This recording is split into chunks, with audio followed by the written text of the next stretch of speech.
వరంగల్ జిల్లా, ఉమ్మడి వరంగల్ జిల్లా వాస్తవ్యులు, ప్రస్తుతము కెనడాలో స్థిరపడి మన ఇక్కడ ఈ యొక్క చెస్ ఇది ఎంత మరి దీని యొక్క ప్రాముఖ్యత, అలాగే విద్యార్థుల యొక్క మెదడుకు ఏ విధంగా పదును పెట్టే అవకాశం ఉంటుందో తెలియజేయడం కోసం ఈ యొక్క పంపిణీ కార్యక్రమానికి ముఖ్య కర్త అయినటువంటి గౌరవనీయులు శ్రీ సుధీర్ గారిని మాట్లాడవలసిందిగా ఆహ్వానిస్తున్నాం.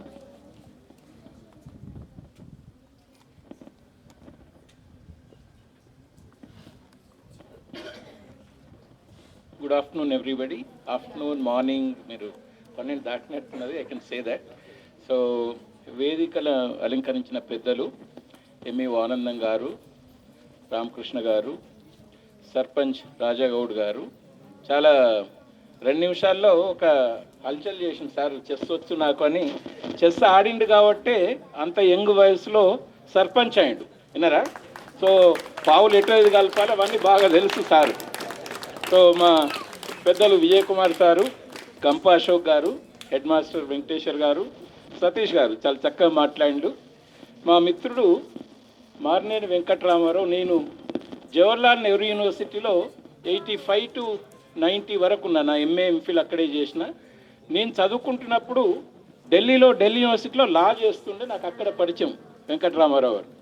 అయితే నేను చెస్ నెట్వర్క్ గురించి చెప్పినా కానీ ఇక్కడ స్పాన్సర్ చేయమని అడగడంలో నేను మర్చిపోయాను. మొన్న పర్వతగిరి మండలం చేస్తున్నప్పుడు వర్ధనపేటలో చేయవలసి ఉండే, ఆ రోజు మున్సిపల్ ఎలక్షన్స్ ఉండే, మున్సిపల్ ఎలక్షన్స్ వల్ల చేయలేకపోయాను, నిన్న చేసి ఉంటాం అన్నట్టు. అయితే వచ్చినప్పుడు కనీసం ఒక 2 గ్రామాలన్నా మనం కవర్ చేసుకొని పోవాలని అనుకుంటుంటివి. సో ఇంకా చుట్టుపక్కల మండలాలు, 2 గ్రామాలు కాదు మండలాలు. సో అటు రాయపర్తి, ఇటు వచ్చి ఆయనవోలు నుంచి ఎవరు అరే వెంకటరమణారావు ఇన్నే ఉన్నాక నేను అరే అడుగుతా అయిపోతాయని, నిన్నగాక మొన్ననే తనని అడగడం, తర్వాత వివరంగా చెప్పడం, తను వెంటనే ఒప్పుకొని సతీష్ని పరిచయం చేయడం, సతీష్ సర్పంచ్ కూడా ఎంగేజ్ చేస్తారన్నాడు.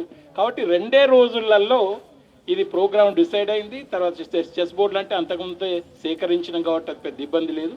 కార్యక్రమం కూడా చాలా చక్కగా ఎంఈఓ గారు చొరవ తీసుకొని హెడ్ మాస్టర్ గారికి కన్వే చేసి తను ఇది జరగడం, పిల్లలు కూడా పిల్లలు ఇంకెక్కువ అయితే బాగుండు, కానీ ఎండ తర్వాత దాంతో ముఖ్యంగా చిన్న పిల్లలు కూడా 2nd, 3rd నుంచి వాళ్ళను ఎంగేజ్ చేస్తే మీరు తర్వాత ప్రోగ్రాం పెట్టుకొని అందరికీ వివరించే, అంటే ప్రతి స్కూల్లో కూడా ఇక్కడనే కాదు.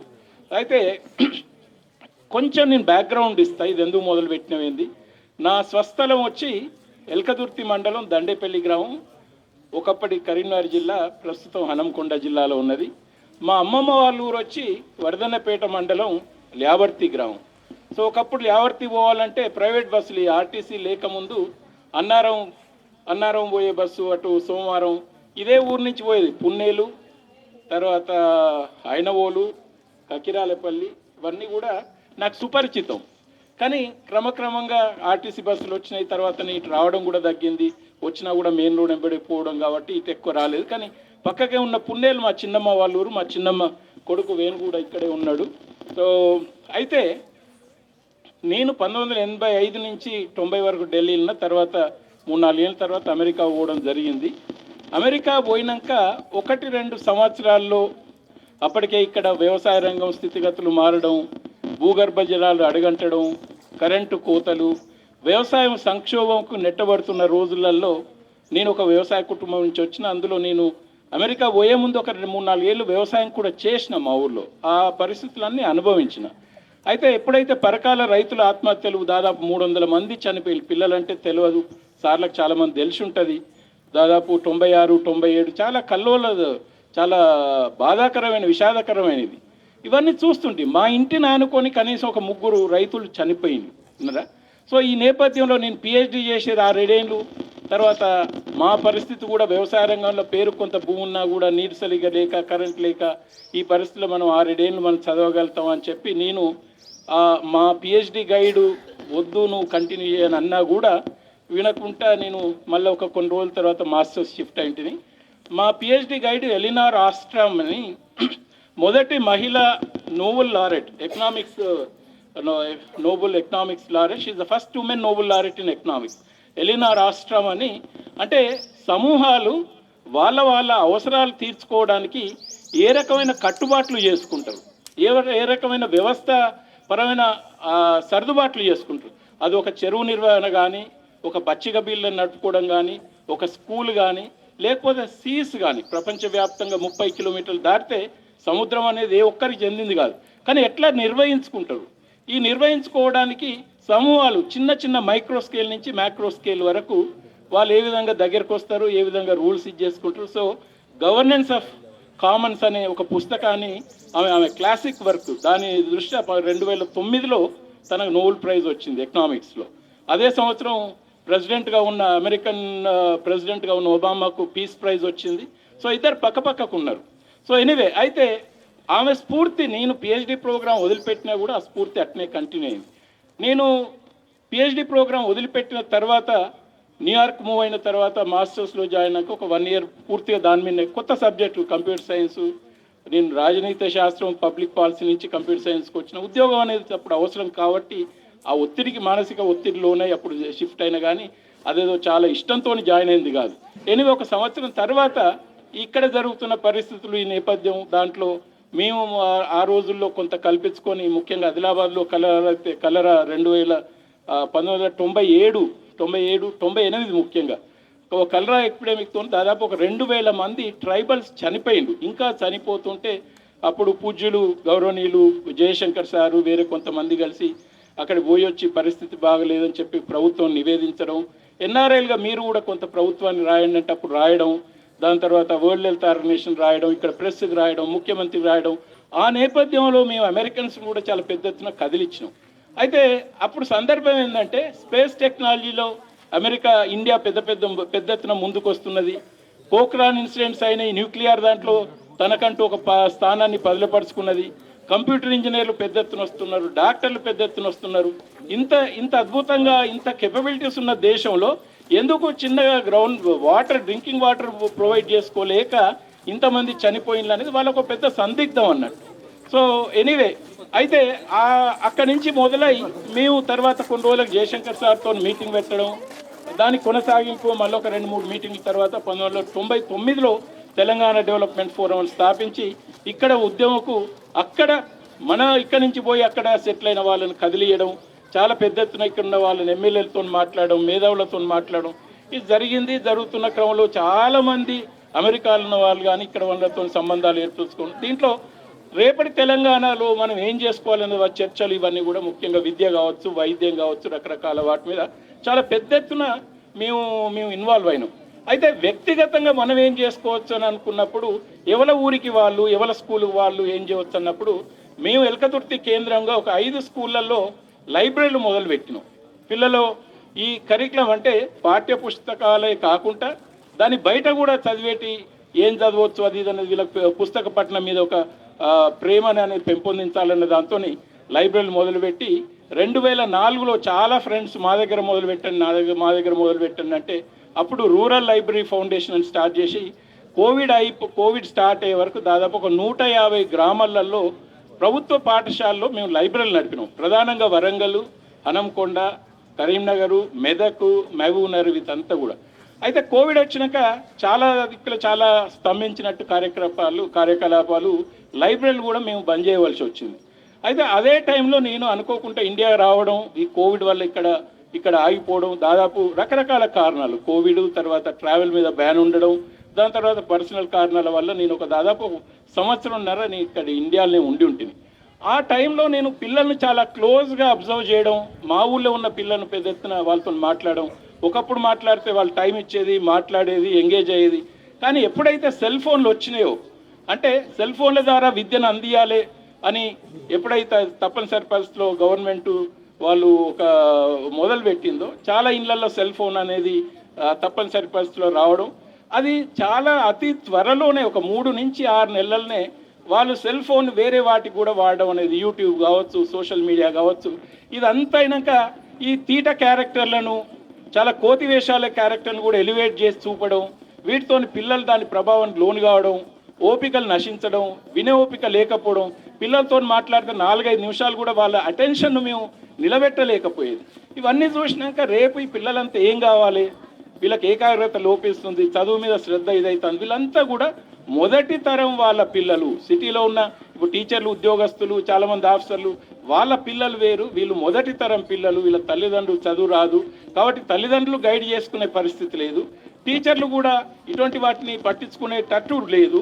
మరి ఈ నేపథ్యంలో ఒదికు యూత్ చూస్తే అంతా 16, 17 సంవత్సరాలు దాటిన వాళ్ళంతా చాలా ఊళ్ళల్లో తాగుడు అనే వ్యసనాలకు బానిసవుతున్న క్రమంలో వీళ్ళకు వీళ్ళకి స్ఫూర్తి ఎక్కడి నుంచి రావాలి, వీళ్ళ గైడెన్స్ ఎక్కడి నుంచి రావాలి అనుకున్నప్పుడు మేము లైబ్రరీ తిరిగి స్టార్ట్ చేద్దాం అనుకున్నప్పుడు చాలా స్కూళ్ళల్లో సంఖ్య పడిపోవడం, తర్వాత ఒకప్పటి మీద చూసుకుంటే టీచర్లలో కూడా కొంత శ్రద్ధ తగ్గడం అనేది ఇదంతా చూసిన తర్వాత మనం మళ్ళీ లైబ్రరీల ద్వారా వీళ్ళను లైన్లో పెట్టడం అనేది అంత ఈజీ కాదు అన్నప్పుడు మరి ఎట్లా అనేది అన్నప్పుడు మేము తిరిగి ఆలోచన చేయాలి చాలా పెద్ద ఎత్తున అని మిత్రులు చాలామంది పెద్ద టీం ఉంది మా రూరల్ లైబ్రరీ ఫౌండేషన్ కానీ వేరే ఇట్లా. సో మాకు అప్పుడు ఏమనిపించింది అంటే ఇన్ ద మీన్ వైల్ కంప్లీట్గా వీళ్ళతో డిస్కనెక్ట్ అయితే బాగుండదు, ఆ కనెక్షన్ రీటైన్ చేయాలనుకున్నప్పుడు మరి ఎట్లయితే బాగుంటుంది అనుకున్నప్పుడు మేము 2000 సంవత్సరంలో లైబ్రరీ స్టార్ట్ చేసినప్పుడు మా ఊర్లో చెస్ బోర్డులు ఇవ్వడం జరిగింది. చెస్ బోర్డులు ఇచ్చిన తర్వాత పోటీలు పెట్టడం, ఆ పోటీలలో ఆ రోజులలో దాదాపు ఒక 60 మంది పిల్లలు పార్టిసిపేట్ చేయడం.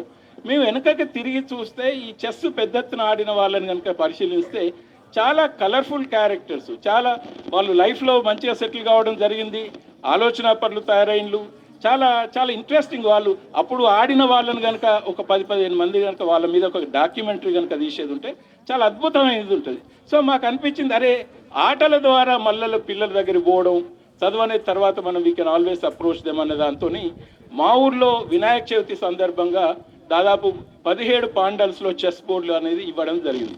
సాయంత్రం వచ్చే వరకు డీజే హంగామా ఇవంతా ఉన్నా కూడా మధ్యాహ్నం కొంత నిమ్మలం ఉన్నప్పుడు పిల్లలు అక్కడో ఇక్కడ ఆడకపోతారా, కొంత స్లోగా ఎక్స్పోజ్ అవుతారని దాంతో మొదలుపెట్టి దాదాపు ఒక నెల 15 రోజుల తర్వాత మీ ఊర్లో పోటీలు పెడితే ఒక 35 మంది పిల్లలు పోటీలో పాల్గొనడం జరిగింది. ఆ పోటీలకు విజేతలకు బహుమతి ప్రదానం చేయడానికి అర్జున్ ఎరిగైసి అని ఒక చెస్ ప్లేయర్ వాళ్ళ మదర్ను పిలిచి మేము ఎంజాయ్ చేసి ఎంతమంది అర్జున్ పేరు విన్నారు ఒకసారి చేతులు ఎత్తండి టీచర్లతో సహా. టీచర్లు కొంతమంది ఎత్తున్నారు, మెజారిటీ ఎత్తుతలేరు. సో పిల్లలు మీరు అర్జున్ పేరు విన్నారా? వాళ్ళన్నా చెస్ ప్లేయర్లు ఉన్నారు కదా మీలో. ఇంతకుముందు సార్ చెప్పిన మీరు గ్రాండ్ మాస్టర్లు కావాలని. తెలంగాణ నుంచి వచ్చిన ఫస్ట్ గ్రాండ్ మాస్టర్ వరంగల్ వాస్తవ్యుడు.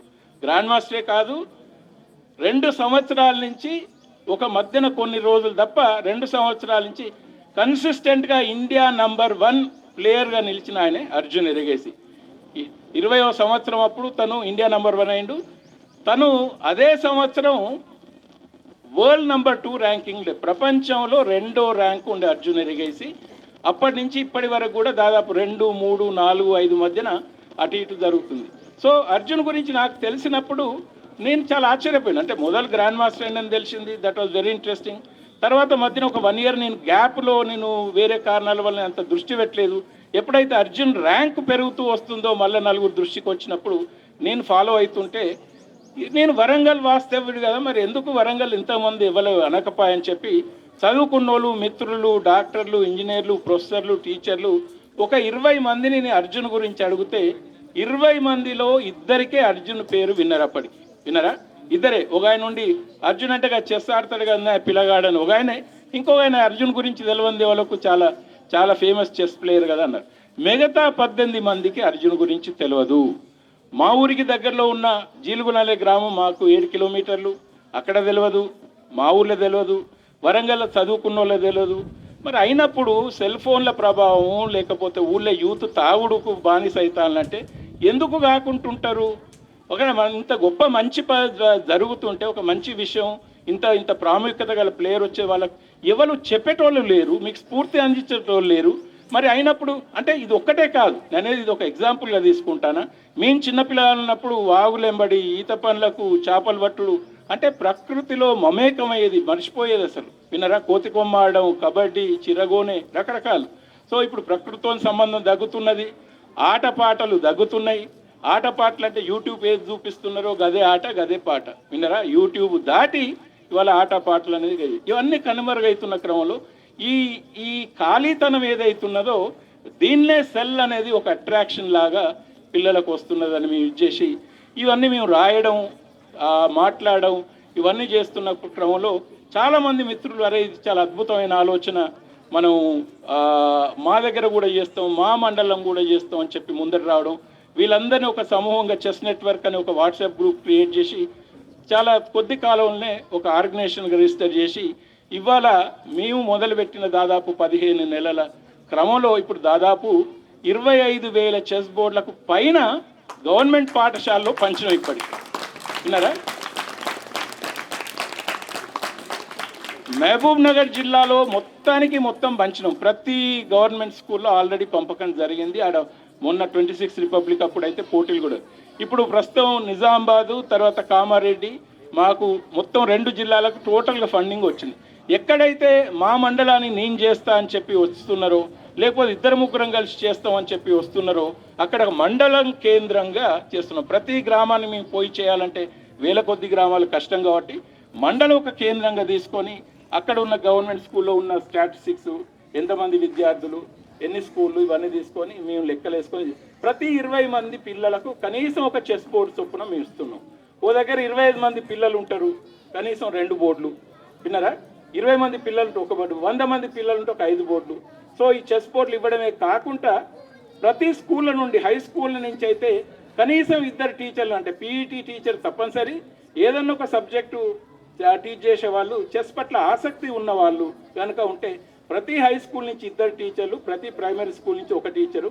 2 అనేది మస్ట్, 2+ అనేది ఆప్షనల్. ఇంకా వేరే వాళ్ళు కూడా మాకు కూడా ఇష్టం ఉన్న సార్ అది అంటే వీళ్ళందరికీ కూడా మేము ఒక 8 నుంచి 10 గంటల ట్రైనింగ్ ప్రొవైడ్ చేయడానికి రెడీ ఉన్నాం, training of the trainers. So school education commissioner గారు ఇష్యూ చేసిన సర్క్యులర్ డిఓ ఆఫీసులకు అన్నింటిలో ఆ పాయింట్ కూడా పెద్ద ఎత్తున మెన్షన్ చేసిండ్రు, వాళ్ళు ఫెసిలిటేట్ చేయండి అని చెప్పి. ఆ సర్క్యులర్ కూడా సార్ మీరు అందరు టీచర్లకు షేర్ చేయండి.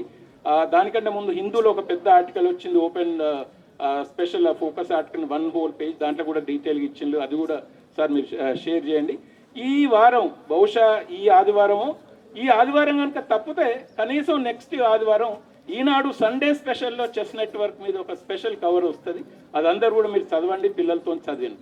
అయితే టీచర్లకు మా అభ్యర్థన ఏంటంటే ఇట్లా నేర్చుకున్న తర్వాత పిల్లలను కనీసం ఒక 2-3 గంటలు ప్రతి వారం ఆడేటట్టు చేయండి. మీ వీలు చూసుకొని ఎట్లయితే బెటర్ ఉంటుందని చూసుకొని పిల్లల్ని ఆడేటట్టు చేయండి. రెండోది, మీరు ఏదో ఒక సందర్భం పురస్కరించి వాళ్ళు పోటీలు పెట్టండి. చిల్డ్రన్స్ డే కావచ్చు, August 15th కావచ్చు, 26 January కావచ్చు. దీనికి ప్రత్యేకమైన సందర్భం కూడా వద్దు, ఆట పోటీలు పెట్టడమే ఒక సందర్భం చేసుకొని చిన్న బహుమతులు, వాళ్ళకేదో గుర్తింపే పెద్ద బహుమతి, వాళ్ళ ఆటలో ఇన్వాల్వ్ చేయడమే పెద్ద బహుమతి. ఇది కనుక మీరు చేస్తే మండలం, జిల్లా స్థాయిలో, రాష్ట్ర స్థాయిలో మేము చేయడానికి సిద్ధంగా ఉన్నాం.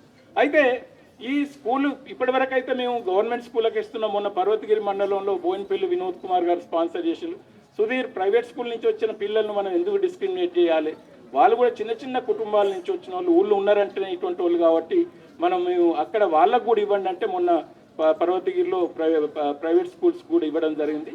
మేము ఒక మాకు కనుక డోనార్స్ కనుక దొరికితే రేపు ప్రైవేట్ స్కూల్స్లో కూడా ఇస్తాం. అయితే దీనితో పాటుగా ఇంతకుముందు సతీష్ గారు చెప్పిండ్రు, మాకు లిస్ట్ అంతా ఇవ్వండి, పిల్లలు ఎవరు ఆడతాను. ఇప్పుడు మీకు పరీక్ష పెట్టిన సారు సతీష్ గారికి, రాజాగౌడ్ గారికి మేము ఒక చిన్న ఛాలెంజ్ ఇస్తాం. మేమేంటంటే కేరళలో మరోటికల్ అని ఒక గ్రామం ఉన్నది.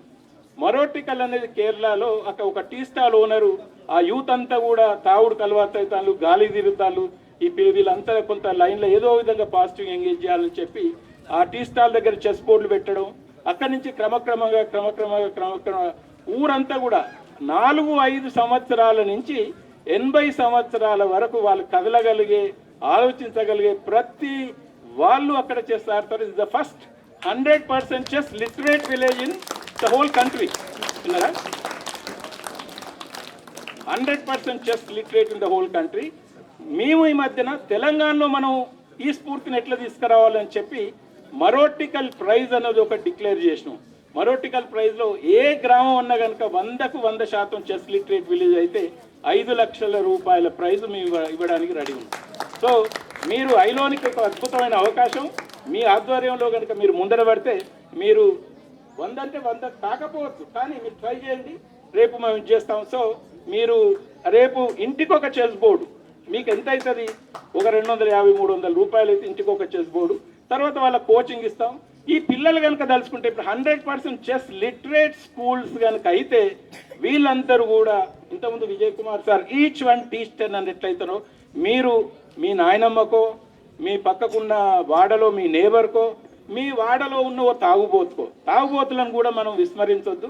మెల్లగా మెల్లగా మెల్లగా వాళ్ళని పట్టుకొస్తే రేపు తాగుడు కంటే ఇది ఎక్కువ కిక్కిస్తుంది కాబట్టి వాళ్ళు మీకంటే కూడా రేపు మంచి ప్లేయర్లు అయ్యే అవకాశం ఉంటుంది. రెండోది టీచర్లు, మొన్న ఒక మండలంలో అయితే కామారెడ్డిలో టీచర్లు వాళ్ళందరి మధ్యన పోటీలు నిర్వహించడం మొదలుపెట్టింది. నేను అక్కడ పిల్లలతోనన్నా మీకు అన్ని సబ్జెక్టులలో వాళ్ళు టీచర్లు కావచ్చు కాక, కానీ దీంట్లో మీరు కనుక తొందరగా నేర్చుకుంటే మీరు టీచర్లు అయితే రేపు మీరు మీ టీచర్లను ఓడియడానికి ఆస్కారం ఉన్నది. విన్నారా? సో కాబట్టి మేము ఇక్కడ కూడా టీచర్లకు పిల్లల మధ్యన పోటీలు పెట్టే ప్రయత్నం చేస్తాం కాబట్టి పిల్లలు ఇప్పటి నుంచి మీరు చాలా సీరియస్గా తీసుకోండి, నేర్చుకోండి. తర్వాత మేము చెస్ బోర్డుతో పాటు ఒక 20-25 పేజీల చిన్న బుక్లెట్ బేసిక్ ఇన్స్ట్రక్షన్స్ ఇది ఎట్లా ఆడాలి ఏందనేది ఇచ్చినాం. చాలా సులువుగా అర్థమవుతుంది. కానీ మీ పిల్లలను పిలిచి చదువు అంటే పాపం ఇబ్బంది పడతాను తెలుగు చదవడం. అంతకుముందు ఇంగ్లీష్లో బుక్స్ ఇస్తే సార్ తెలుగులో అయితే బాగుంటుందంటే తెలుగు వర్షన్ తీసుకొచ్చినాం. అక్కడక్కడ తెలుగు ఇబ్బంది పడతాను కాబట్టి కొద్దిగా లాంగ్వేజ్ టీచర్లు మరి ఏం చేస్తున్నారో కానీ మీరు కొద్దిగా దృష్టి పెట్టండి. ఎందుకంటే మా basic interest reading habits develop చేయడం.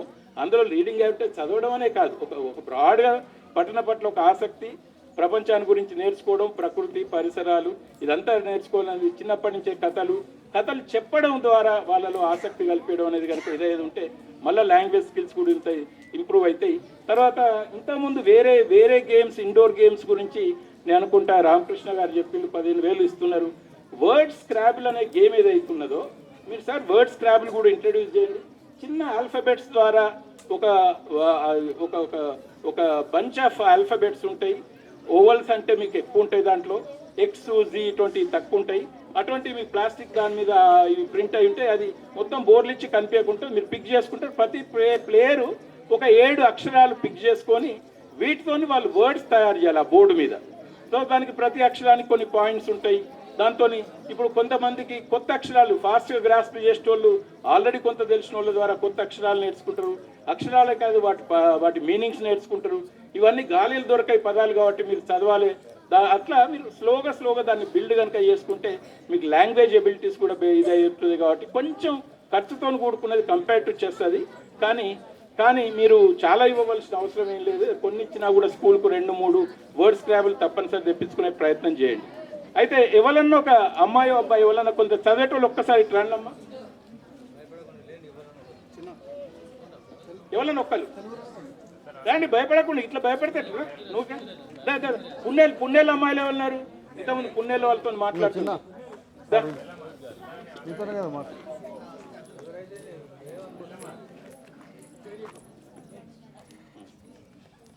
నీ పేరు చెప్పి ఇగో దీన్ని ఇదే ఉన్నది చదువు.